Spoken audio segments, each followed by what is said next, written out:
எல்லோருக்கும் வணக்கம். வாய் மூடி கிடக்கிறது வாய்மை. வாய் மூடி கிடக்கிறது வாய்மை என்னும் தலைப்பின் கீழ் வாய் திறக்க வேண்டியே வந்துட்ட நேரம் என்ன?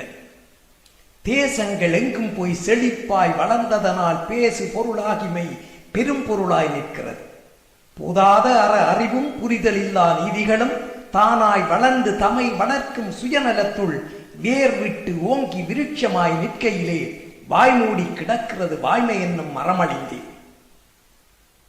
உண்மை என்னும் மரத்தை ஓங்கி உரைக்க முன்னே பொய் எழுந்து ஊர் சுற்றி புனிதமென நிற்கிறது. பயமூட்டும் அதிகாரம் பலமோடு நிற்கையிலே சுயலாபம் தேடுகின்ற சூழ்ச்சியனை எடுத்துரைக்க முயலாதே என்று மனம் முன்னின்று எச்சரிக்க எனக்கேன் வம்பென்று இடுப்பொடிந்து நிற்கையிலே பொய்தானே அங்கு புனிதமென புதுவரமாய் மெய்தன்னை பொய்யாக வீழ்த்திடுதல் விதி என்றோ. தர்மம் அது சில காலம் தத்தளிக்கும் நிலை வரலாம். ஒருபோதும் அது அழியும் ஓர்காலம் வருவதில்லை. சரியான தருணத்தில் தலை நிமிரும் என்பதுவே முறையான தர்மத்தின் முழு பலத்தை அன்றறிவோம். தீப்பொறியின் உள்ளேதான் தீப்பிளம்பு அடங்குவதால் வாய்ப்பறைந்து வாய்மை தீப்பொன்றினை எழுதும்.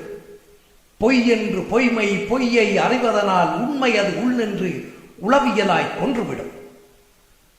பொய்மைக்கு எதிரான போரொன்றில் உண்மைதனை சொல்லும் துணிவதனை தூண்டும் நிலை வேண்டும். உண்மைதனை உஜத்துரைப்போர் ஒடுக்கப்படுகையிலே திண்மையுடன் அவர் பக்கம் நிற்கும் நிலை வேண்டும். கண்ணியமே இல்லாத கழிவு நிறை செய்திகளை எண்ணத்தெடுக்கு முன்னே உண்மை அறி பொறி வேண்டும்.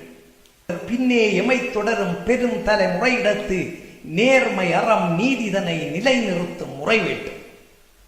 வாய்ப்புக்கு நன்றி. வணக்கம்.